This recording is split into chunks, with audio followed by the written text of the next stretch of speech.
Avant de commencer l'histoire, dites-nous d'où vous regardez en laissant un commentaire ci-dessous. Si vous appréciez cette vidéo, n'oubliez pas de liker et de vous abonner. Passez une merveilleuse journée. Profitez de l'histoire, tout le monde. La lumière dorée de la fin d'après-midi se déversait à travers la façade vitrée de la Carter Tower, projetant de longues ombres sur les sols en marbre poli du 42e étage. À l'extérieur, Manhattan vibrait de son urgence habituelle, klaxons des voitures, gens pressés, vie qui se heurtait dans le chaos d'une ville qui ne permettait jamais à quiconque de s'arrêter. Mais à l'intérieur du bureau d'Ethan Carter, tout était silencieux, presque trop silencieux. Ethan était assis, immobile, derrière son bureau épuré, la mâchoire serrée, les sourcils sombres froncés par la concentration alors qu'il lisait les dernières lignes du testament laissé par son père. Le document tremblait légèrement dans sa main, bien qu'il n'admettrait jamais la cause de ce tremblement. Ce n'était pas le chagrin, sa relation avec William Carter avait toujours été plus professionnelle que familiale. Mais ceci, cette clause à la fin, était absurde. Il avait 3 mois pour se marier, non pas pour tomber amoureux, non pas pour construire une vie, mais simplement pour se marier légalement avant son 36e anniversaire, sinon il perdrait le contrôle de Carter Holdings au profit du conseil d'administration, des hommes qui lui souriaient en face tout en aiguisant leur couteau dans son dos. Ridicule, murmura-t-il, jetant les documents sur le bureau. En face de lui, son avocat, James Harper, était assis, jambes croisées, doigts croisés. Tu sais que ton père ne faisait confiance à personne, pas même à toi. Il pensait probablement que le mariage prouverait que tu es capable de penser au-delà des profits. Ethan exhala brusquement. Ce n'est pas une question de confiance. C'est une question de contrôle, comme toujours. James se pencha en avant. Il y a une autre solution. Un mariage stratégique, temporaire, discret, contractuel. Les yeux d'Ethan se plissèrent. Tu suggères que je me marie avec quelqu'un comme si je signais un accord de fusion? Exactement. 1 an, des papiers en règle, sans engagements émotionnels, juste ce qu'il faut pour répondre à l'exigence. Ensuite, tu le dissous discrètement. Un silence suivit. Le regard d'Ethan se perdit vers l'horizon, l'Empire State Building baigné d'or. Il n'avait pas besoin de romantisme, il n'y croyait même pas. Mais il avait besoin de cette entreprise, son héritage, sa vision. L'idée de se marier par commodité n'était pas seulement une solution, c'était une question de survie. Mais qui, demanda-t-il enfin. James hésita, puis esquissa un sourire. Tu la connais déjà. Ce même soir, Olivia Bennett sortit de la cafétéria de l'hôpital avec un café qu'elle pouvait à peine se permettre et un téléphone rempli d'appels sans réponse des bureaux de facturation médicale. L'état de sa mère se détériorait rapidement, et malgré ses longues heures de travail et ses promotions, rien ne semblait jamais suffisant. Elle s'arrêta dans le couloir, les lumières au plafond bourdonnant faiblement au-dessus d'elle. Ses doigts se resserrèrent autour du gobelet de café, son dos contre le mur. Elle avait passé les 2 dernières nuits sur la chaise-lit à côté du lit d'hôpital de sa mère, se réveillant toutes les quelques heures pour vérifier sa respiration, s'accrochant à l'espoir comme à du sable qui glisse. L'odeur d'antiseptique de l'hôpital, les sanglots lointains et les lumières fluorescentes fatiguées étaient devenus sa vie. C'est alors qu'elle l'entendit, sa voix, Olivia. Elle leva les yeux, et il était là, Ethan Carter, dans un costume anthracite sur mesure, debout devant elle comme s'il n'appartenait pas à un tel endroit. Il ne l'avait jamais fait. Sa présence rendait le couloir plus petit, plus chaud d'une certaine manière, malgré le froid stérile. « Monsieur Carter ?» demanda-t-elle, confuse, repoussant une mèche de cheveux derrière son oreille. « Puis-je vous parler ?»« Juste 5 minutes. » La façon dont il le dit, ferme mais pas dure, la fit acquiescer malgré tout en elle qui criait qu'elle n'avait pas le temps pour les distractions. Ils s'assirent à une table dans un coin de la cafétéria presque vide. Elle remua son café comme si cela pouvait améliorer son goût. Il ne toucha pas au sien. « J'ai une proposition, » dit-il sans détour. Ses sourcils se haussèrent. « Une proposition ? Il me faut me marier avant octobre. C'est une condition pour hériter de l'héritage Carter. J'ai besoin de quelqu'un en qui je peux avoir confiance, quelqu'un de discret, quelqu'un qui n'attendra ni romantisme ni rien de plus. » Elle le fixa. Il plaisantait sûrement. « Je vous paierai 5 millions de dollars. En échange, vous acceptez un mariage d'1 an, légal, public, mais émotionnellement neutre. Pas d'intimité, pas d'obligation. Vous serez protégé, respecté, et votre vie privée sera préservée. Je fournirai également des soins privés pour votre mère dans le meilleur établissement de la ville, immédiatement. » Ses mains tremblèrent légèrement. Elle baissa les yeux, évitant son regard. Cela ne pouvait pas être réel. « Vous pensez que je me vendrais pour de l'argent ? Je pense, dit-il doucement, que vous êtes quelqu'un qui ferait n'importe quoi pour quelqu'un que vous aimez, y compris faire un choix difficile. » Pendant un instant, la pièce plongea dans un silence si lourd qu'il semblait presque avoir un poids. La poitrine d'Olivia se serra, non pas par offense, mais par l'horrible vérité qu'il pourrait avoir raison. Sa mère manquait de temps, et elle aussi. « Je ne réponds pas maintenant, » dit-elle doucement, se levant de la table. « Je ne m'attendrai pas à ce que vous le fassiez, » répondit-il, se levant également. Alors qu'elle se tournait pour partir, son souffle se bloqua dans sa gorge, non pas à cause de la proposition, mais parce que, pour la première fois depuis des semaines, une porte, étrange, dangereuse, mais indéniablement réelle, s'était ouverte devant elle, et elle ne savait pas encore si la franchir sauverait sa vie ou la briserait complètement. Dans le calme d'un matin à Brooklyn, le bourdonnement discret du réfrigérateur était le seul son tenant compagnie à Olivia. L'appartement était petit, trop petit pour les rêves, mais assez grand pour les souvenirs. La lumière filtrait à travers les rideaux fins, touchant la pile de factures médicales sur le comptoir de la cuisine et la photo encadrée d'une Olivia plus jeune rayonnant sous une toque de diplômée, sa mère debout fièrement à ses côtés. Olivia frotta ses yeux fatigués et jeta un coup d'œil à l'horloge, 5h17. Elle avait à peine dormi, comme d'habitude. Après son service de nuit au bureau de la Fondation Carter, elle était rentrée chez elle, avait vérifié les niveaux d'oxygène de sa mère, ajusté ses couvertures, puis s'était assise au bord du lit, écoutant la respiration faible et régulière de sa mère jusqu'à ce que l'aube commence à teinter le ciel de couleur. Grace Bennett avait été tout pour elle. Infirmière dans sa jeunesse, Grace avait élevé Olivia seule après que son père les avait abandonnés lorsqu'elle n'avait que 4 ans. Elle n'avait jamais médit de lui, jamais plaint, elle travaillait, économisait et donnait. Chaque repas, chaque anniversaire, chaque genou écorché, sa mère avait été là, forte, gentille, inébranlable, jusqu'au diagnostic. Les mots insuffisance rénale chronique avaient résonné comme un coup de tonnerre au printemps.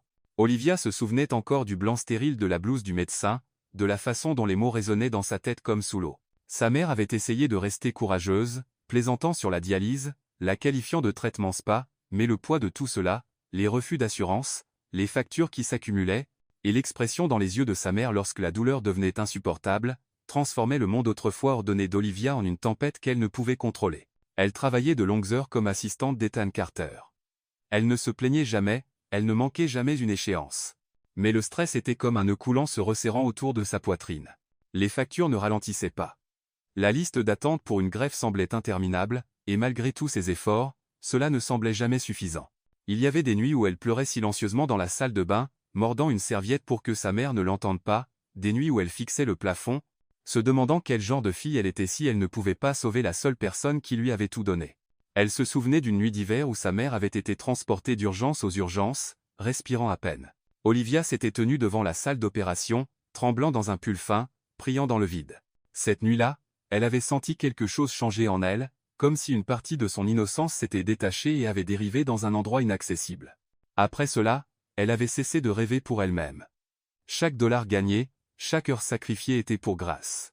La vie d'Olivia était devenue une machine, efficace, fonctionnelle, mais dépourvue de douceur. Elle avait enfermé chaque notion romantique, chaque fantasme juvénile de tomber amoureux, de voyager, ou même de sortir avec des amis. Ces choses étaient des luxes pour les gens qui ne portaient pas le monde sur leurs épaules. Et pourtant, malgré toute cette pression, elle se comportait avec grâce. Même Ethan, qui remarquait rarement autre chose que la performance, s'était un jour arrêté pour la regarder aider un stagiaire paniqué sans hausser la voix. Il y avait une force dans sa tranquillité, une sorte de beauté dans sa résilience silencieuse. Les gens pensaient qu'elle était froide, elle ne l'était pas. Elle était simplement concentrée et fatiguée, profondément fatiguée. Dans les rares heures qu'elle avait pour elle, Olivia trouvait du réconfort dans des choses simples. La musique, principalement du jazz le matin pendant qu'elle préparait son café, des chansons d'amour anciennes quand elle pliait le linge. Sa mère chantait autrefois dans l'appartement, fredonnant Billie Holiday et Nat King Cole tout en balayant le sol, et Olivia tournoyait en pyjama, prétendant qu'elle était à un bal. Ces moments semblaient appartenir à une autre vie maintenant. Un après-midi, en triant de vieux papiers, Olivia trouva un carnet qu'elle avait tenu au lycée. Dedans, elle avait écrit des rêves en une écriture soignée, étudier à l'étranger à Paris, écrire un roman, tomber amoureux. Elle avait refermé le carnet, la gorge serrée. Elle n'était pas en colère contre la vie, juste discrètement brisée par le cœur d'avoir dû abandonner tant de choses. Ainsi, quand Ethan Carter entra dans cette cafétéria d'hôpital et lui offrit un contrat en échange de sa liberté, ce n'était pas seulement l'argent qui la bouleversa. C'était la façon dont il la regardait, comme si elle était capable de gérer quelque chose d'aussi impossible. Il n'avait aucune idée qu'Olivia n'avait pas peur du sacrifice. Elle avait peur de l'espoir, car l'espoir, contrairement aux épreuves, comportait le risque de perdre à nouveau. Pourtant, alors qu'elle était assise au bord du lit d'hôpital de sa mère ce soir-là, regardant Grace dormir, Olivia savait que quelque chose avait changé.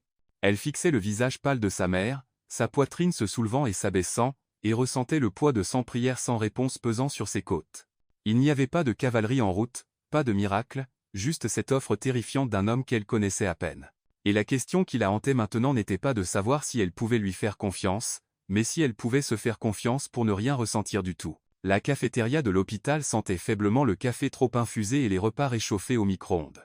C'était l'un de ces endroits intermédiaires où le temps flottait dans l'air comme du brouillard, trop calme pour être confortable, trop occupé pour offrir la paix. Olivia était assise seule à une table près de la fenêtre, les épaules légèrement voûtées, la lumière pâle captant les cernes sous ses yeux. Elle remuait une tasse de thé qu'elle n'avait pas touchée. La cuillère tintait doucement contre la porcelaine, un écho rythmique de la tempête en elle. Son téléphone vibra, s'allumant avec un autre rappel, facture médicale due, 12 430. Elle laissa l'écran s'éteindre sans lire le reste. Elle ne remarqua pas Ethan approcher jusqu'à ce que son ombre s'étende sur la table. « Puis-je m'asseoir » demanda-t-il, la voix basse, contrôlée. Olivia leva les yeux, surprise mais composée. Il portait un manteau anthracite, sans cravate, ses cheveux humides de la légère bruine hivernale dehors. D'une certaine manière, même dans un endroit comme celui-ci, il ne semblait pas déplacé, juste imperturbablement maître de lui. Elle hocha la tête lentement. Bien sûr. Il s'assit en face d'elle, posant un petit dossier sur la table entre eux. Ses yeux n'étaient pas froids, mais il y avait une fermeté en eux, une urgence discrète. « Je sais que c'est une situation inhabituelle », commença-t-il. Olivia croisa les mains sur ses genoux. Inhabituel est un mot poli pour cela. Ethan permit un très léger sourire avant d'ouvrir le dossier. À l'intérieur se trouvaient des pages soigneusement organisées, un contrat imprimé avec des en-têtes juridiques et des sections surlignées. Cela ressemblait plus à une acquisition d'entreprise qu'à quelque chose de personnel. J'ai fait rédiger un accord préalable par mes avocats, rien de contraignant tant que vous ne signez pas, bien sûr, dit-il, le poussant vers elle. Mais je voulais être clair sur chaque détail. Elle ne tendit pas la main pour le prendre. Vous voulez m'épouser? Oui, répondit-il simplement, sur le papier, pendant 12 mois. Nous maintiendrons les apparences en public, jouerons nos rôles quand nécessaire, et à la fin, nous dissoudrons l'union proprement. Pas d'attente physique? Demanda-t-elle, la voix stable mais basse. Il secoua la tête. Aucune. C'est entièrement votre limite à définir. Il n'y aura pas d'intimité sauf si vous voulez que cela change. Elle haussa un sourcil. C'est dans le contrat? Il lui lança un regard direct. Ce n'est pas quelque chose que je ferai jamais respecter. Olivia se pencha légèrement en arrière. Ses doigts étaient froids. Et en échange? 5 millions de dollars, dit-il. 1 million sera transféré sur votre compte avant le mariage, les 4 restants seront déposés sur un compte séparé à la fin de l'accord. Et votre mère, elle sera transférée dans une clinique privée à Manhattan, soins de premier ordre, les meilleurs médecins, aucun frais épargnés. Cela commence dès que vous acceptez. Le poids de tout cela pesait sur sa poitrine. Elle jeta un nouveau coup d'œil au contrat mais ne le toucha toujours pas. « Pourquoi moi » demanda-t-elle enfin. Il n'hésita pas. « Parce que vous êtes loyale, discrète, intelligente. J'ai observé comment vous opérez sous pression. Vous ne cherchez pas l'attention, vous faites les choses. Je ne veux pas quelqu'un qui cherche les projecteurs. Je veux quelqu'un qui comprend que c'est une transaction, un rôle, rien de plus. » Ces mots étaient tranchants, mais son ton ne l'était pas. Il y avait un respect enfoui, étrange. Olivia baissa les yeux sur son thé. « Vous auriez pu choisir n'importe qui. »« J'aurais pu, dit-il, mais je vous fais confiance. » Cela la surprit, non pas parce qu'elle ne le croyait pas, mais parce que personne ne lui avait dit cela depuis longtemps. Pendant un moment, aucun d'eux ne parla. Puis elle prit une inspiration. « J'ai des conditions. » Il se pencha légèrement en avant, attentif. « Une, dit-elle, levant un doigt, le premier million doit être déposé avant la cérémonie, sans délai. D'accord, 2, le transfert de ma mère doit se faire immédiatement. Je veux un accès complet à ses dossiers et le droit de superviser son traitement. » Il hocha la tête. « Bien sûr. 3, dit-elle, rencontrant ses yeux pour la première fois depuis qu'il s'était assis, nous dormons dans des chambres séparées, pas de prétention derrière les portes fermées.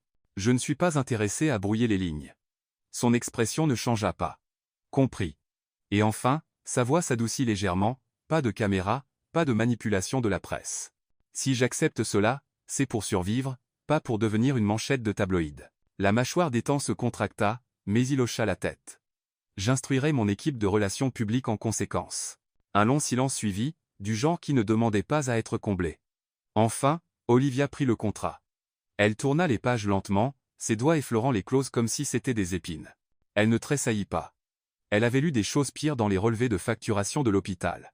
C'était étrangement propre, clinique, sûr même, à sa manière. Mais sûr pouvait aussi signifier dangereux quand cela vous faisait oublier tout ce que vous abandonniez. J'ai besoin de 24 heures, dit-elle. Prenez 48, offrit-il, se levant. Alors qu'il se tournait pour partir, Olivia l'appela, Monsieur Carter. Il s'arrêta. Si je dis oui, sa voix vacilla, puis retrouva son aplomb, que se passe-t-il ensuite? Ethan se tourna, les yeux plus sombres maintenant dans la lumière douce de la cafétéria. Alors je deviens votre mari, et vous devenez la femme qui a sauvé tout ce que j'ai construit. L'air dans le bureau pentose d'Ethan était plus froid que d'habitude, le silence lourd comme du brouillard pressé contre la vitre. La pluie tapait doucement sur les fenêtres donnant sur l'immense étendue de Manhattan, et le ciel avait pris la couleur de l'acier. Olivia était assise en face de lui à la longue table en acajou, posture droite, menton légèrement relevé. Elle portait un chemisier bleu marine, modeste mais élégant, et ses cheveux étaient tirés en un chignon soigné. Ses doigts étaient entrelacés sur ses genoux, cachant le tremblement qu'elle refusait de montrer. Le contrat reposait entre eux, révisé, vérifié 2 fois, juridiquement irréprochable. J'ai examiné chaque clause, dit-elle calmement, bien que sa gorge soit sèche, et je suis prête à aller de l'avant sous 3 conditions finales. Ethan ne tressaillit pas. Il croisa les mains et hocha la tête. Allez-y. Une, dit-elle, les yeux fixés sur lui, le premier paiement doit être viré sur mon compte d'ici vendredi, pas une promesse verbale, des fonds réels. C'est fait, dit-il sans hésiter. 2. Je veux l'autorité totale pour approuver ou refuser toute apparition publique me concernant. Je jouerai le rôle quand nécessaire, mais je ne serai pas exhibé pour le bénéfice de la presse. Il hocha à nouveau la tête. Compris. Vous aurez le dernier mot sur tous les événements. Et 3. Sa voix baissa légèrement, nous gardons des chambres séparées, toujours. Cela reste strictement professionnel. Je ne me réveillerai pas un jour avec des lignes floues. Une lueur fugace traversa son visage, quelque chose d'indéfinissable, mais elle disparut aussi vite qu'elle était apparue. Vous avez ma parole, dit-il. Vous serez respecté à chaque étape. Olivia exhala lentement. Bien. Il se pencha légèrement en avant, son ton changeant juste assez pour sembler moins celui d'un PDG et plus celui d'un homme, curieux, presque prudent. Êtes-vous certaine de vouloir faire cela? Elle hésita. Non, admit-elle, mais la certitude n'est pas un luxe que j'ai jamais eu. Leurs yeux se rencontrèrent un instant, aucun ne cligna. Puis Ethan se leva, ajustant sa veste de costume, ses mouvements précis et répétés. Il marcha jusqu'au minibar et versa 2 verres d'eau, n'offrant rien de plus fort. Il en plaça un devant elle. Pas de champagne pour célébrer? Demanda-t-elle, essayant de masquer la tension dans sa poitrine avec un humour sec. Il la regarda. Ce n'est pas une célébration, c'est une transaction. Elle hocha la tête, appréciant l'honnêteté, même si cela piquait plus qu'elle ne l'avait prévu. Alors qu'elle tendait la main pour prendre le verre, ses doigts effleurèrent les siens, juste une seconde. Ce fut bref et accidentel, mais quelque chose changea, un courant statique dans l'air. Elle se retira rapidement, prétendant ne pas l'avoir remarqué. Ethan, cependant, s'arrêta avant de se rasseoir. J'ai aussi pris en charge le transfert, dit-il. Votre mère sera transférée à la clinique privée de Lenox Hill demain matin. Une équipe complète de cardiologues et de néphrologues sera à sa disposition. Vous recevrez le plan de traitement complet ce soir. Olivia déglutit difficilement. Merci. Il la regarda attentivement. Je ne fais pas cela comme une faveur. Je sais, dit-elle, mais je suis quand même reconnaissante. Ils retombèrent dans le silence, le seul son étant le tic-tac discret de l'horloge en argent sur le mur. Après quelques instants, Olivia ouvrit son sac en cuir et en sortit un stylo noir. Elle regarda le contrat pendant un long moment, comme si elle attendait que la page parle, puis elle signa. Sa signature était élégante, nette, contrôlée. Quand elle leva les yeux, elle s'attendait à voir de la satisfaction dans ses yeux, au lieu de cela, elle vit quelque chose de plus froid, de distant. Ethan tendit la main vers le document et ajouta sa signature en silence, sans théâtralité, sans sourire. C'est fait, dit-il. Les mots frappèrent plus fort qu'elle ne l'avait prévu, comme si quelque chose d'irréversible venait de commencer. Il lui tendit une enveloppe blanche élégante. À l'intérieur, un emploi du temps détaillé des apparitions publiques, la liste des créateurs déjà assignés pour façonner sa nouvelle image, et la date officielle du mariage. Le 18 février, dans 3 semaines. 3 semaines pour devenir quelqu'un d'autre. Elle se leva. Je dois y aller. Ma mère a besoin de moi. Il hocha la tête une fois. Mon chauffeur vous ramènera chez vous. Olivia s'avança vers la porte, ses talons claquant contre le sol poli, mais juste avant de franchir le seuil, elle s'arrêta. Monsieur Carter, dit-elle sans se retourner. Il leva les yeux. Vous arrive-t-il de sentir, demanda-t-elle doucement, qu'une décision prise pour vous protéger pourrait finir par révéler quelque chose que vous ne saviez même pas que vous cachiez? Son visage resta indéchiffrable un instant, puis il répondit, bas et mesuré, tous les jours. Elle partit sans ajouter un mot, et alors que les portes de l'ascenseur se refermaient autour d'elle, Olivia ressentit quelque chose qu'elle n'avait pas ressenti depuis longtemps. Pas de la peur, pas de la culpabilité, mais le poids troublant de la possibilité. La boutique était plus une galerie qu'un magasin, au plafond, éclairage champagne, et robes exposées comme des œuvres d'art inestimables. Olivia se tenait devant un miroir pleine longueur, les bras croisés sur sa poitrine, son reflet méconnaissable. Elle portait une robe de soirée ivoire pâle qui tombait élégamment de ses épaules, la soie épousant son corps d'une manière qui semblait à la fois puissante et exposée. Ses cheveux noirs avaient été coiffés en vagues douces, légèrement épinglés sur les côtés pour montrer la courbe de son cou. Ses lèvres arboraient une teinte de rouge qu'elle n'avait jamais osé porter auparavant. « Vous êtes raide » dit une voix calme derrière elle. Isabella Cruz, la consultante en images engagée par l'équipe des temps, s'approcha, ajustant le décolleté avec une précision délicate. « Je ne suis pas habituée à être un mannequin », répondit Olivia sèchement, toujours en fixant le miroir. « Vous ne l'êtes pas, dit Isabella. Vous devenez un message. » Olivia fronça les sourcils. « Quel message ? Que vous appartenez à son monde. » Il n'y avait aucune cruauté dans le ton d'Isabella, juste un constat. Au cours des 10 jours suivants, Olivia fut immergée dans un tourbillon d'essayages, de coaching en étiquette, de formation aux médias et de stylisme personnel. Elle apprit à marcher en talons sans trébucher, à garder son regard composé sous les flashs des caméras, à sourire juste assez sans trop en révéler. On lui enseigna quelle fourchette utiliser pour quel plat, comment croiser les jambes devant une caméra, comment répondre à des questions intrusives avec charme et une vagueur contrôlée. Et tout au long, Isabella resta à ses côtés, ferme, honnête, et curieusement maternelle. Elle ne flattait pas, elle préparait. « Vous allez être vue », lui dit Isabella lors d'une répétition finale avant le gala, par plus de personnes que jamais auparavant, et elles essaieront de vous définir avant même que vous n'ouvriez la bouche. Vous devez décider qui vous êtes avant qu'elles ne le fassent. Olivia ne répondit pas alors, elle n'était plus sûre de savoir qui elle était. La veille du gala, elle retourna dans son petit appartement de Brooklyn pour la dernière fois. Les cartons étaient emballés. Le propriétaire avait été payé 6 mois à l'avance pour conserver l'endroit, juste au cas où. Elle marcha lentement dans chaque pièce, touchant les bords ébréchés du comptoir de la cuisine, la couverture drapée sur le canapé, les perles de prière de sa mère sur la table de nuit. Sa vie avait toujours été définie par un but. Survie, sacrifice, devoir. Maintenant, pour la première fois, son rôle était une question d'illusion. Dans le miroir de la salle de bain, elle se fixa. Maquillage impeccable, robe de créateur accrochée à la porte derrière elle, le léger parfum de rose de la lotion coûteuse qu'Isabella avait insisté pour qu'elle utilise. Et pourtant, sous le vernis, la douleur persistait. Qui était cette femme? Elle ne reconnaissait pas la douceur de ses propres lèvres ni l'acier derrière ses yeux. Le lendemain soir, une voiture noire élégante vint la chercher et la conduisit à travers le cœur de Manhattan. Sa mère avait déjà été transférée à la clinique privée et recevait des soins au-delà de ce qu'Olivia aurait pu imaginer, les rapports étaient encourageants.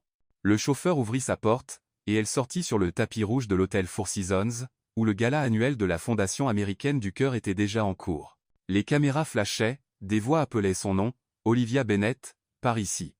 Elle sentit son souffle se bloquer. Elle avait été briefée pour ce moment, mais rien ne l'avait préparée à la chaleur soudaine des projecteurs. Ethan l'attendait déjà en haut des escaliers de marbre, vêtu d'un smoking noir qui lui allait comme une seconde peau. Il lui tendit la main. Pendant un instant, le monde s'assombrit, le bruit s'estompa. Elle plaça sa main dans la sienne. Ses doigts étaient chauds, fermes, et il y avait quelque chose dans ses yeux, une lueur d'approbation, peut-être même de fierté, mais elle fut rapidement remplacée par le calme détachement qu'il portait toujours en public. « Vous semblez prête » dit-il. « Pas belle » taquina-t-elle, se surprenant elle-même. Son regard s'attarda sur ses lèvres, puis remonta vers ses yeux. Ce serait dangereux à dire. Il l'escorta à l'intérieur. Ils se déplacèrent comme un seul à travers la foule, les verres de champagne tintaient, les rires résonnaient sous les lustres, la musique orchestrale emplissait la salle de bal. L'élite de New York chuchotait et observait, essayant de la décoder. Ethan joua le rôle à la perfection.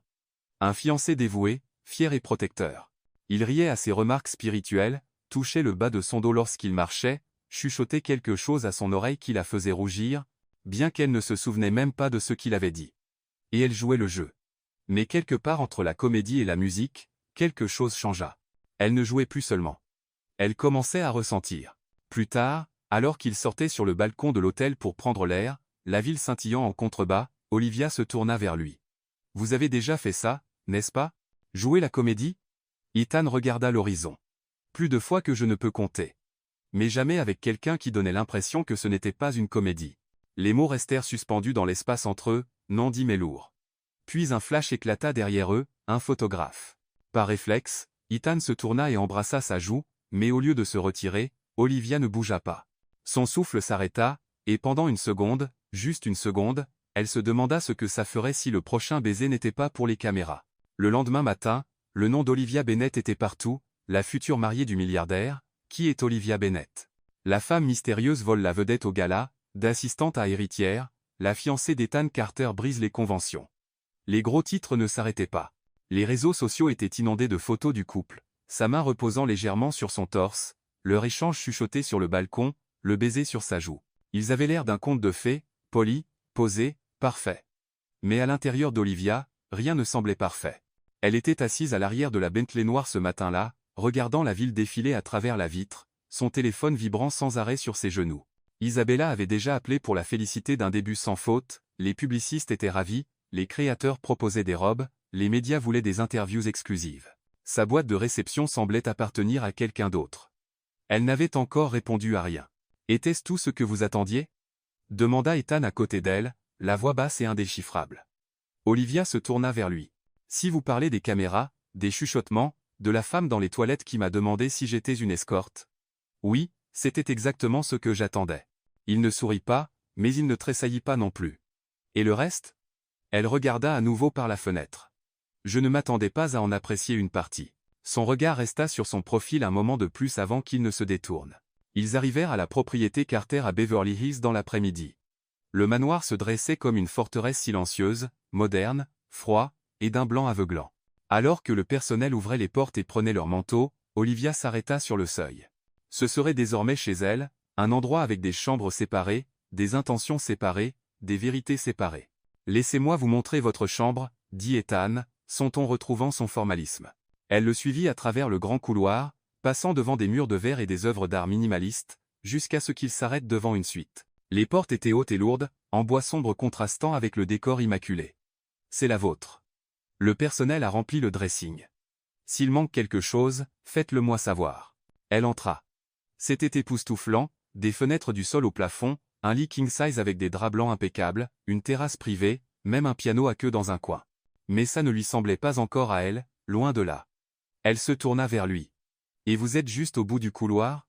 Il hocha la tête. « Si vous avez besoin de quoi que ce soit, je suis disponible, mais nous garderons nos espaces séparés, comme convenu. » Olivia hésita. « Tenez-vous toujours vos promesses ?»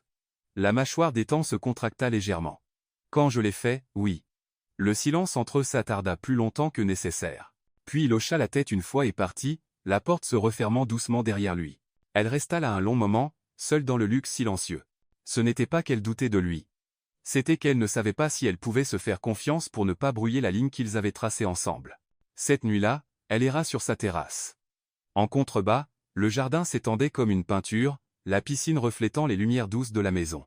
Tout était magnifique, orchestré, mais quelque chose en elle restait agité. On frappa à la porte. Elle se figea. Lorsqu'elle ouvrit, Ethan était là, en pull bleu marine et jean sombre, loin des costumes qu'il portait comme une armure. « Je vais me promener dans le jardin, » dit-il simplement. « Voulez-vous vous joindre à moi ?» Elle cligna des yeux, surprise. « Maintenant ? Pas de photographe, pas de presse, juste de l'air. » Elle hésita, puis hocha la tête. Ils marchèrent en silence pendant plusieurs minutes, l'air nocturne frais, l'odeur de jasmin flottant dans la brise. Leurs pas étaient lents, tranquilles, leurs épaules se frôlant parfois. « Cet endroit ne vous ressemble pas, » dit-elle doucement, regardant autour d'elle. « Ce n'est pas le cas, » admit-il. « C'est ce qu'on attendait de moi. Et qu'auriez-vous choisi ?» Ethan s'arrêta près de la fontaine, les mains dans les poches. Quelque chose de plus petit, plus calme, quelque chose avec de la musique. Elle pencha la tête. « Vous ne me semblez pas être quelqu'un de calme. Vous ne me semblez pas être quelqu'un qui signe des contrats avec des étrangers. » Ils échangèrent un regard, tous deux esquissant un demi-sourire, pour une fois pas pour les caméras. Alors qu'il revenait vers la maison, elle remarqua sa façon de marcher, les épaules détendues, pas la posture rigide qu'il arborait dans les salles de réunion. Quelque chose dans cette version de lui semblait réel, et cela l'effrayait, car s'il pouvait laisser tomber le masque, elle pourrait faire de même. En atteignant les marches du patio, il la regarda et demanda « regrettez-vous quelque chose de tout cela? Elle ne répondit pas, non pas parce qu'elle ne savait pas, mais parce qu'elle commençait à se demander si la seule chose qu'elle pourrait regretter était de ne pas se permettre de ressentir davantage. La neige avait saupoudré les terres du domaine du Connecticut pendant la nuit, recouvrant les champs vallonnés comme une bénédiction en blanc. L'air sentait le pin et le givre, et tout, les arbres, les toits, même les délicates grilles en fer, scintillaient comme trempés dans de l'argent. Olivia se tenait au bord de la fenêtre dans une pièce trop belle pour sembler réelle. La soie de sa robe scintillait dans la lumière pâle du matin, ses lignes classiques s'épousant sa taille avant de s'écouler en une traîne douce. Pas de dentelle, pas de scintillement, juste pureté et élégance. La styliste avait proposé des options plus extravagantes, mais Olivia avait choisi celle-ci, simple, calme, forte. Ses mains tremblaient légèrement en ajustant le voile, non pas par peur, elle avait affronté pire, mais parce que cela semblait être le franchissement d'une ligne qu'elle avait passé sa vie à éviter. Derrière elle, Isabella se tenait silencieusement, épinglant la dernière mèche de cheveux en place. « Vous ressemblez à une femme que personne n'oubliera, » dit-elle doucement. Olivia offrit un faible sourire dans le miroir. « Je ne veux pas être inoubliable. Je veux juste en finir avec ça. » Isabella posa une main ferme sur son épaule. « Alors faites-le à votre manière, une respiration à la fois. » En bas, Grace Bennett était déjà assise au premier rang de l'espace de cérémonie intime. Le transfert à la clinique privée avait fait des merveilles, sa couleur était revenue, et ses yeux brillaient d'une paix qu'Olivia n'avait pas vue depuis des mois. Elle tenait un mouchoir, tamponnant déjà ses larmes avant que quoi que ce soit ne commence. Pour Grace, c'était la fin heureuse que sa fille méritait, un conte de fées après une vie de lutte, un homme qui prendrait soin d'elle, un avenir qui ne demandait enfin plus de sacrifices. Olivia ne pouvait supporter de lui dire la vérité, pas aujourd'hui. La cérémonie eut lieu dans un pavillon de verre niché entre de grands sapins. Pas plus de 40 invités étaient présents, investisseurs, familles, quelques mondains, et une poignée de journalistes soigneusement sélectionnés par l'équipe de relations publiques d'Ethan. Tout avait été chorégraphié à la perfection, sauf la façon dont son cœur battait lorsqu'elle le vit attendre au bout de l'allée. Ethan Carter se tenait droit dans un costume noir sur mesure, sans cravate, juste une chemise blanche impeccable et une tranquillité discrète qui attirait l'attention sans la demander. Ses yeux rencontrèrent les siens dès qu'elle entra, et pendant un instant, toute la pièce disparut. Il ne sourit pas. Elle non plus, mais quelque chose passa entre eux, une compréhension, une sorte de silence révérencieux qui disait « Nous faisons cela, et nous ne prétendons pas que ça n'a pas d'importance. » Olivia marcha lentement, l'ourlet de sa robe murmurant contre le sol poli. Chaque pas était délibéré, chaque battement de cœur bruyant. Lorsqu'elle l'atteignit, Ethan tendit la main. Elle la prit. Ses doigts s'enroulèrent autour des siens avec une douceur surprenante, chaud, stable, comme s'il n'offrait pas un rôle mais une encre. L'officiant commença à parler, mais Olivia entendait à peine les mots. Son esprit brouillait tout sauf lui. Son odeur, propre et légèrement boisée, le son de sa respiration juste au-dessus des vœux, la manière dont son pouce bougea une fois, subtilement, sur le dos de sa main, comme pour lui rappeler qu'elle n'était pas seule. Lorsqu'il fut temps pour les alliances, Ethan plongea la main dans sa poche et produisit une simple bague en or, pas de diamant, pas d'inscription, juste quelque chose de réel. Il la glissa lentement à son doigt, la regardant dans les yeux. Puis elle fit de même. Lorsque l'officiant les déclara mari et femme, il y eut des applaudissements polis, quelques clics d'appareil photo, le bruissement des tissus coûteux. Grace pleura ouvertement, et Isabella essuya discrètement un coin de son œil. Ethan se pencha et embrassa la joue d'Olivia, ce fut bref, chaste, mais sa peau brûla là où ses lèvres touchèrent. Ils se tournèrent pour faire face aux invités ensemble, mains toujours jointes. Olivia ne pouvait expliquer ce que son corps ressentait à ce moment-là, comme si elle marchait au bord de quelque chose de vaste et d'inconnu.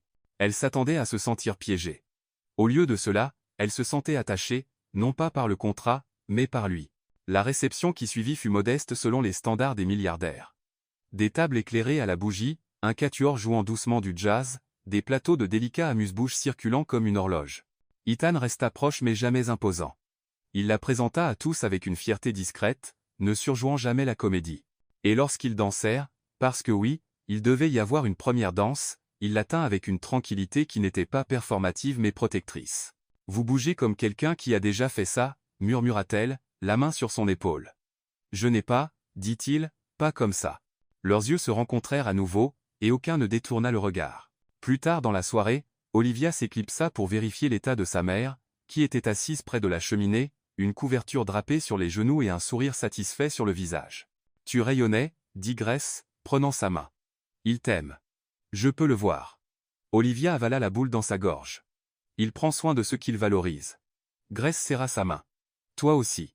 C'est pourquoi tout ira bien pour toi. » En revenant dans la salle de bal, Olivia aperçut Ethan debout seul près du bar, son profil net contre la lumière dorée.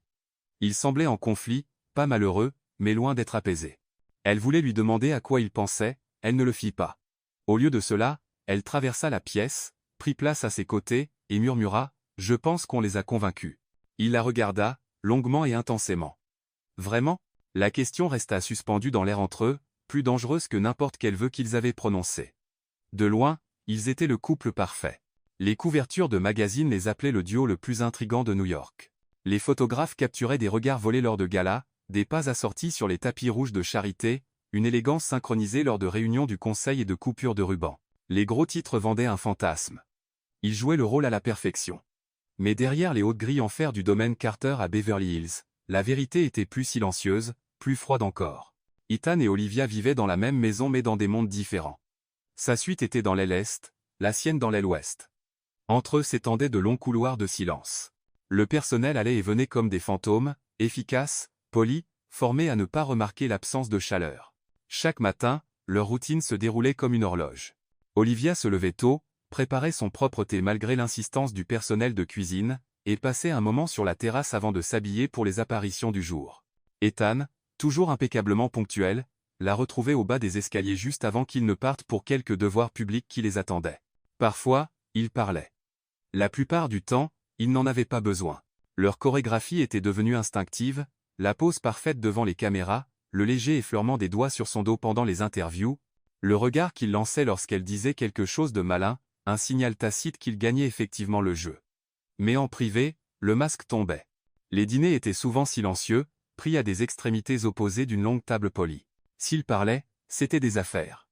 Mise à jour sur le travail de la fondation, stratégie d'image publique, fluctuation du marché boursier, météo. Olivia prit un nouveau rôle en tant que coordinatrice des projets de sensibilisation de la Fondation Carter. Elle visitait des écoles dans des communautés défavorisées, lançait des campagnes d'alphabétisation, s'asseyait à côté d'enfants pendant qu'ils lisaient leurs premiers livres.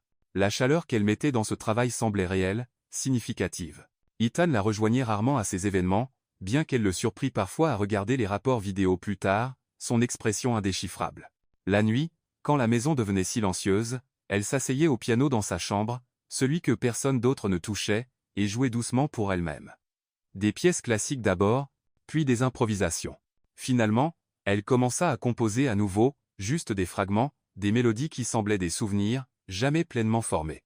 Parfois, debout sur son balcon de l'autre côté de la cour, Ethan entendait les notes flotter dans l'air du soir. Il ne disait jamais rien à ce sujet, mais il ne fermait jamais sa fenêtre. Il ne parlait pas du mariage, du contrat, de ce qui viendrait après. Mais de petites choses commencèrent à changer. Un matin, Olivia trouva un livre devant sa porte. L'amour au temps du choléra, son préféré, bien qu'elle ne lui ait jamais dit. À l'intérieur de la couverture, il n'y avait pas de mots, juste une fleur de magnolia pressée, parfaitement préservée. Une semaine plus tard, elle laissa une rose blanche à l'entrée de son bureau, une réponse silencieuse.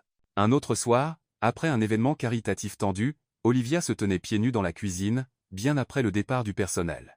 Elle se versa un verre d'eau et se retourna pour trouver Ethan là, manches retroussées, sans veste, cravate abandonnée depuis longtemps. « Vous détestez ces choses, n'est-ce pas » demanda-t-il, prenant un verre. « Quelles choses » Les rires forcés, les questions, la façon dont il vous regarde comme si vous n'étiez pas réel. Elle pencha la tête. « Je pensais que vous aimiez le contrôle. »« C'est vrai, » dit-il, « mais je commence à détester la prétention. » Elle esquissa un léger sourire. « Alors peut-être que vous devenez humain. » Le silence qui suivit était presque chaleureux. Pourtant, ils revenaient à leur routine, chambres séparées, lits séparés, cœurs séparés, du moins en théorie. Mais la distance n'était plus aussi vaste qu'avant. Une nuit, une tempête balaya les collines, faisant trembler les fenêtres et coupant l'électricité brièvement. Olivia, réveillée en sursaut, sortit de sa chambre et faillit percuter Ethan, qui était venu vérifier le générateur. Ils se tinrent là dans le couloir sombre, à quelques centimètres l'un de l'autre. Elle s'attendait à ce qu'il recule, il ne le fit pas. Leurs yeux s'adaptèrent lentement à la faible lumière de la lune, et quelque chose passa entre eux, un courant silencieux de reconnaissance. « Je vais bien » murmura-t-elle. Il ne posa pas de questions, il resta là un moment de plus, puis tendit la main, repoussant doucement une mèche de cheveux de son visage. Son toucher était à peine perceptible, mais il laissa sa peau frissonner longtemps après qu'il se fut retourné et éloigné. Cette nuit-là, elle ne dormit pas. Lui non plus. La maison, si parfaitement entretenue et orchestrée, commençait à sembler trop petite pour contenir la vérité qu'elle essayait de retenir. Et au fond, Olivia commençait à se demander combien de temps deux personnes pouvaient prétendre ne pas se soucier avant que la prétention ne commence à faire plus mal que la vérité. Le ciel au-dessus de Beverly Hills était une vaste toile de bleu minuit, parsemée d'étoiles éparses. Une pluie de météores rares avait été annoncée, le genre d'événement céleste qui semblait trop magique pour appartenir à un monde régi par des contrats et des calendriers. Olivia se tenait sur le balcon devant sa suite, enveloppée dans un châle crème doux, regardant vers le haut. Les lumières de la ville en contrebas scintillaient comme des constellations lointaines, mais ses yeux étaient fixés sur les cieux. Pour une fois, la maison était silencieuse, pas de personnel, pas d'horaire, juste l'air et le ciel. Un coup discret à sa porte. Elle se tourna. Ethan, vêtu de pantalon noir et d'une chemise à manches longues simple, ressemblait plus à l'homme qu'elle voyait dans des moments rares et sans garde, pas le PDG, pas le mari orchestré, mais quelqu'un entre les deux, quelqu'un de réel. « Je pensais que vous seriez ici, » dit-il. Elle offrit un petit sourire. « Je ne vous voyais pas comme un type à observer les étoiles. Je ne le suis pas, admit-il, mais j'ai lu que ce soir était rare, et dernièrement, je me trouve intéressé par les choses rares. » Elle ne répondit pas, pas avec des mots. Au lieu de cela, elle s'écarta. Il la rejoignit sur le balcon, et pendant un moment, ils se tinrent en silence, côte à côte, regardant vers le haut. Un vent doux les enveloppait, portant l'odeur des fleurs d'oranger du jardin en contrebas. « Vous avez déjà fait un vœu » demanda-t-il doucement. « Avant, oui, dit-elle, avant que je réalise que les vœux ne payaient pas les factures médicales. » Il la regarda mais n'argumenta pas. Une autre météore traversa le ciel, un arc de lumière brillant et soudain qui disparut aussi vite qu'il était apparu. Olivia inspira profondément. « Quand j'étais petite, je pensais que si je comptais 100 étoiles sans cligner des yeux, quelque chose de bien arriverait. Et c'est arrivé ?» Elle se tourna vers lui, son expression plus douce qu'il ne l'avait jamais vue. « Éventuellement. Vous m'avez offert 5 millions de dollars et les meilleurs médecins de l'État. » Ethan détourna le regard. Ce n'était pas un cadeau. C'était une négociation. « Je sais, » dit-elle, « mais pour quelqu'un qui insiste sur le fait que tout est une transaction, vous êtes étonnamment prudent avec mes sentiments. » Sa mâchoire se contracta légèrement. « Vous avez été prudente avec les miens aussi. » Les mots restèrent suspendus dans l'air comme les étoiles, en attente. Olivia croisa les bras, frottant ses manches. « Parfois, je me demande si nous prétendons tous les deux ne rien ressentir parce que c'est ce que nous avons convenu de faire. » Ethan se tourna pour lui faire face complètement. « Et si nous arrêtions de prétendre ?» Elle se figea. Le silence qui suivit n'était pas gênant, il était chargé, lourd de tout ce qu'il n'avait pas dit. Elle parla en premier. « Je ne sais plus ce qui est réel. Ce contrat, cette maison, la façon dont vous me regardez quand personne d'autre ne regarde. » Sa voix était basse. « Ça, c'est réel. » Leurs yeux se verrouillèrent. Une autre météore flamboya au-dessus, inaperçue. Elle s'avança plus près, son souffle se bloquant alors que sa main se levait, hésitante, douce, et repoussait les cheveux derrière son oreille. Ses doigts s'attardèrent sur sa mâchoire, lentement, délibérément. Elle ne bougea pas. Il chercha ses yeux. « Dis-moi d'arrêter. » Mais elle ne le fit pas, car rien en elle ne le voulait. Il se pencha, et puis le baiser, pas pour les caméras, pas répété, pas écrit dans un contrat. Ce fut lent, incertain au début, puis plus profond, plus chaud, comme une langue qu'aucun d'eux n'avait parlé depuis des années mais qu'il se souvenait encore. Sa main glissa vers sa taille, la sienne vers son torse, et pendant un instant, le monde, la maison, les attentes, le passé disparurent. Il n'y avait que le souffle, la peau et un désir retenu trop fort trop longtemps. Lorsqu'ils se séparèrent enfin, leurs fronts se touchèrent, leurs souffles se mêlant dans la nuit fraîche. Aucun ne parla, ils n'en avaient pas besoin, car le baiser avait déjà tout dit. Mais Olivia savait que quelque chose avait changé, pas seulement entre eux, en elle. Elle n'avait pas peur que le contrat se termine, elle avait peur de ce qui pourrait commencer à sa place. Le lendemain matin après le baiser semblait différent, non pas parce que quelque chose de plus s'était passé, ils étaient retournés dans leurs chambres séparées, comme s'ils avaient tacitement convenu de ne pas aller trop loin, trop vite, mais parce que quelque chose d'invisible avait changé. L'espace entre eux n'était plus vide. Il était rempli de tension, de chaleur et de questions qu'aucun n'osait exprimer. Olivia resta occupée. Réunion avec la fondation, appel téléphonique avec les médecins sur l'amélioration de l'état de sa mère, livraison de nouveaux supports de campagne. Mais toute la journée, son esprit revenait sans cesse à la façon dont Ethan l'avait embrassée, avec soin, avec chaleur, avec hésitation, et quelque chose d'autre, quelque chose de fragile. Ce soir-là, après le dîner, il l'invita à partager un verre de vin dans le jardin, pas de personnel, pas de caméra, juste eux et le doux bourdonnement des grillons traversant le silence. Ils s'assirent l'un en face de l'autre sous la pergola, entouré de lumières suspendues scintillant comme des lucioles. La nuit était chaude, mais sa peau frissonnait d'un froid nerveux. Je pensais à Paris, dit Ethan soudainement, faisant tourner le vin dans son verre. J'y suis allé une fois, il y a des années, seul. Elle pencha la tête. Vous ne me semblez pas être quelqu'un qui voyage sans agenda. Je ne l'étais pas non plus à l'époque. Mais je pensais que si j'allais assez loin de celui qu'on attendait que je sois, je pourrais découvrir qui j'étais vraiment. Et l'avez-vous fait? Non, dit-il, mais j'ai découvert que je détestais être seul. Olivia baissa les yeux sur ses mains, la lumière des bougies dansant sur ses doigts. Elle inspira lentement, puis le regarda. Il y a quelque chose que vous ne savez pas sur moi, dit-elle, la voix basse.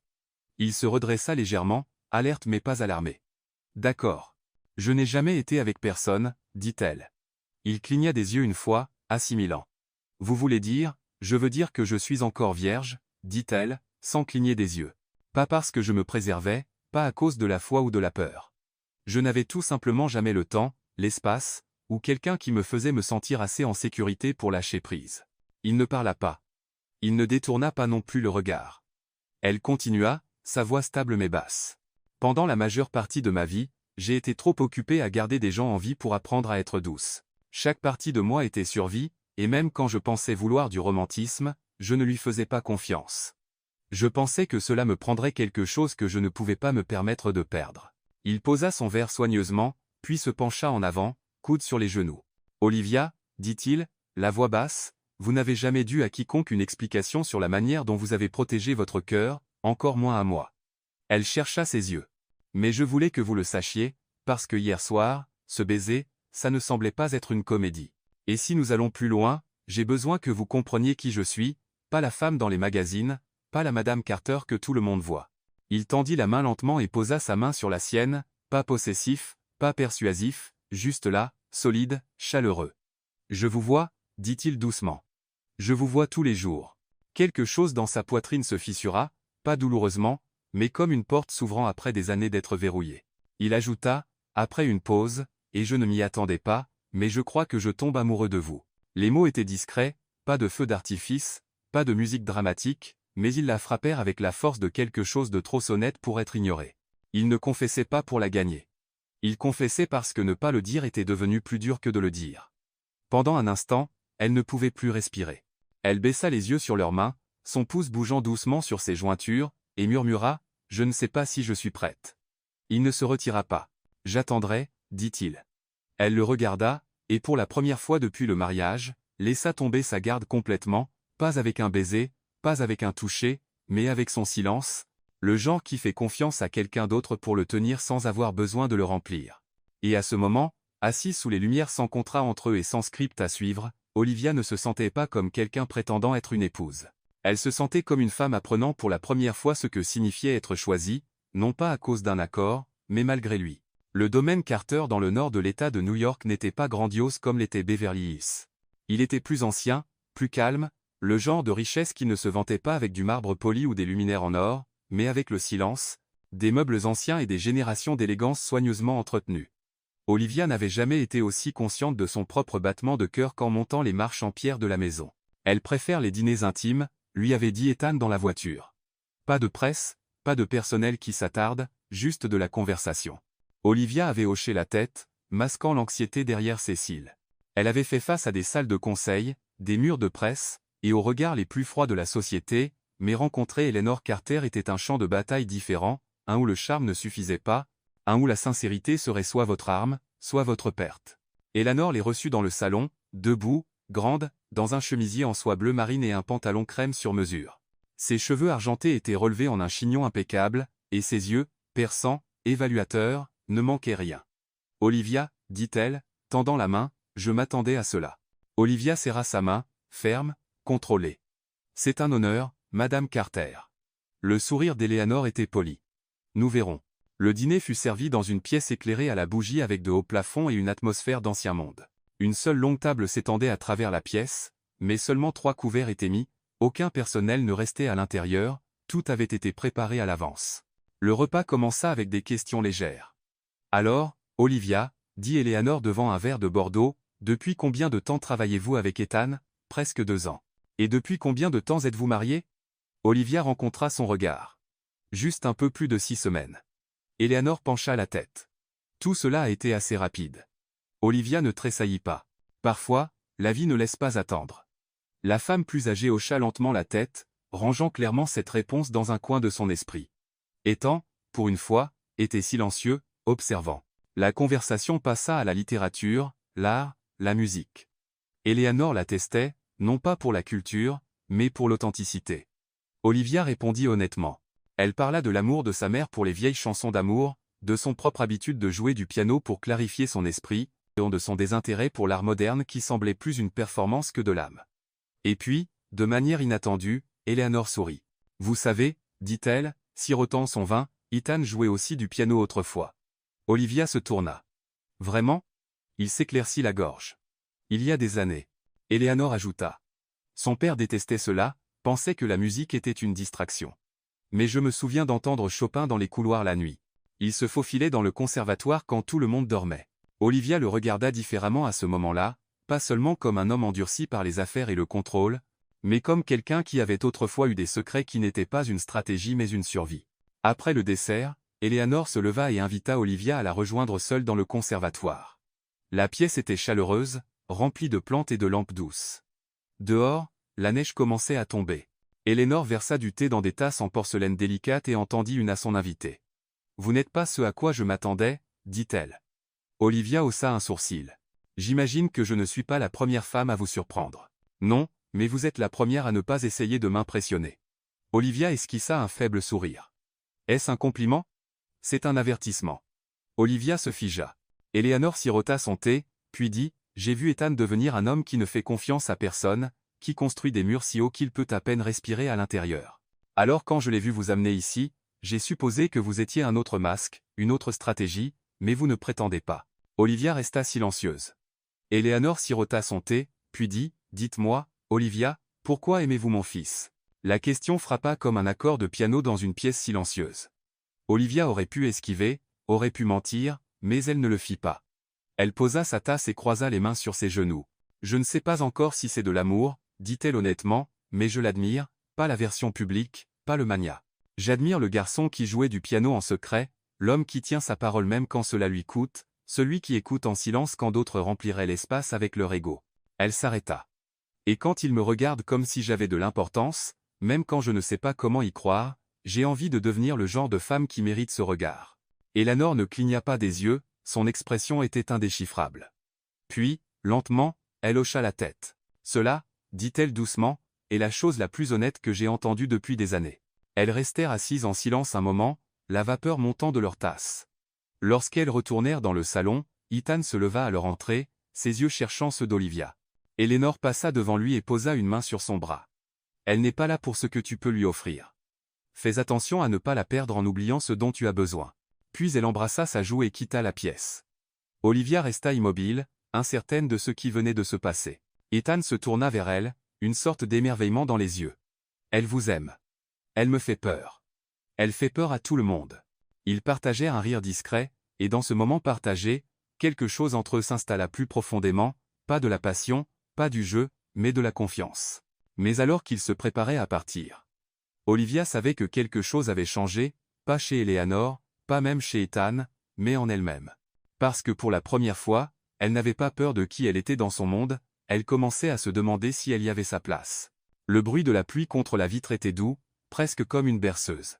À Beverly Hills, la pluie était rare, et quand elle venait, elle rendait le monde entier plus calme, plus lent. Olivia se tenait près de la fenêtre de la salle de musique, regardant les gouttes couler sur la vitre comme des fils d'argent.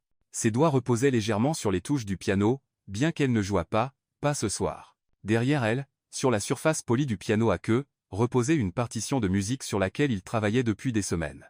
Cela avait commencé comme quelque chose de ludique, une idée née d'un moment entre des regards, mais cela avait grandi, transformé, comme eux. Autrefois appelé contrat inattendu, ce soir, elle l'avait barré d'une écriture soignée et précise. Elle l'avait renommé Nouveau départ. Ethan entra dans la pièce silencieusement, mais elle sentit sa présence dès qu'il entra. Il ne dit rien au début, se tenant simplement à côté d'elle, assez près pour qu'elle le sente, assez loin pour respecter l'espace entre eux. Elle leva les yeux. « Vous pensez parfois à la première nuit où nous nous sommes rencontrés ? » « J'y pense plus que je ne le devrais, » répondit-il. « Je pensais que vous étiez l'homme le plus dangereux que j'avais jamais rencontré. » Il sourit doucement. Je l'étais. Elle se tourna pour lui faire face complètement, son souffle court, son cœur battant dans un rythme qu'elle ne pouvait plus cacher. Et maintenant? Il s'avança plus près, les yeux fixés sur les siens. Maintenant, je suis juste un homme terrifié à l'idée de vous perdre. La voix d'Olivia trembla. Il n'y a plus rien à perdre. Nous nous sommes déjà tout donné l'un à l'autre. Sa main trouva la sienne, ses doigts s'entrelacèrent avec une tendresse délibérée. Non, murmura-t-il, pas encore. Elle ne répondit pas. Au lieu de cela, elle le conduisit silencieusement dans sa chambre, pas de lignes répétées, pas de contrat entre eux, juste une anticipation épaisse et la certitude discrète que ce n'était pas la fin de quelque chose, c'était le début. La pièce n'était éclairée que par la lueur atténuée par la pluie de la ville au-delà des fenêtres. Olivia se tenait dans l'embrasure de la porte, ses yeux cherchant les siens, son corps immobile, comme si elle avait besoin d'une respiration de plus avant que tout ne change. Ethan tendit la main vers elle, mais lentement, comme pour lui donner toutes les chances de reculer. Elle ne le fit pas. Elle s'avança vers lui, leurs lèvres se rencontrant dans un baiser qui n'était plus prudent ni volé. C'était profond, lent et révérencieux. Ses mains encadrèrent son visage comme si elle était quelque chose de fragile. Les siennes glissèrent à l'arrière de son cou, s'ancrant dans sa sensation. Chaque couche de vêtements s'enleva comme un abandon de la peur. Il la porta jusqu'au lit avec le genre de soin qui lui fit oublier qu'il y avait eu un temps où elle ne lui faisait pas confiance. Lorsqu'ils furent enfin allongés ensemble, peau contre peau, tout le reste disparut, les signatures, les règles, la comédie. Ce n'était pas seulement physique. C'était le démantèlement des murs, la reddition du souffle, la rencontre de deux vies autrefois unies par la nécessité, maintenant jointes par choix. Il murmura son nom comme si c'était quelque chose de sacré. Elle toucha son visage comme s'il était à elle, pas par contrat, mais par droit. Et quand ce fut fini, quand ils restèrent allongés, emmêlés dans le silence, il la serra contre lui, front contre front, et dit les mots qu'aucun d'eux n'avait osé dire à voix haute jusqu'à maintenant, « Je t'aime, Olivia ». Des larmes glissèrent sur ses joues, silencieuses et reconnaissantes. « Je t'aime aussi, Ethan ». Pas en tant qu'homme qui avait sauvé sa mère, pas en tant que milliardaire avec un contrat, mais en tant qu'homme qui avait vu chaque partie d'elle et était resté. 3 mois plus tard, par un après-midi de printemps rempli du parfum des gardénias, Olivia se tenait pieds nus dans la cour arrière du domaine Carter. Grace était assise sous un parasol blanc, maintenant rétabli, souriant avec des yeux pleins d'émerveillement. Isabella était à ses côtés, tamponnant ses larmes. Ethan attendait sous une arche fleurie, vêtu d'un costume bleu marine, sans cravate, juste l'homme qu'elle aimait, libéré de son armure. Ils renouvelaient leurs vœux, mais cette fois, il n'y avait ni signature, ni caméra, ni baiser mis en scène, seulement le choix, seulement l'amour. Alors qu'Olivia marchait vers lui, une douce brise souleva son voile et emporta un pétale de magnolia dans l'air. Elle sourit, car ce qui avait commencé comme un accord était devenu le genre d'amour qui n'avait pas besoin d'être déclaré. Il avait déjà été prouvé dans le silence, dans le sacrifice, et dans cette nuit qui avait tout changé pour toujours. En fin de compte, ce n'était pas le contrat, pas la fortune, pas la façade d'un mariage parfait. C'était ce qui était né dans le silence. Dans les regards, dans les gestes jamais requis mais devenus inévitables.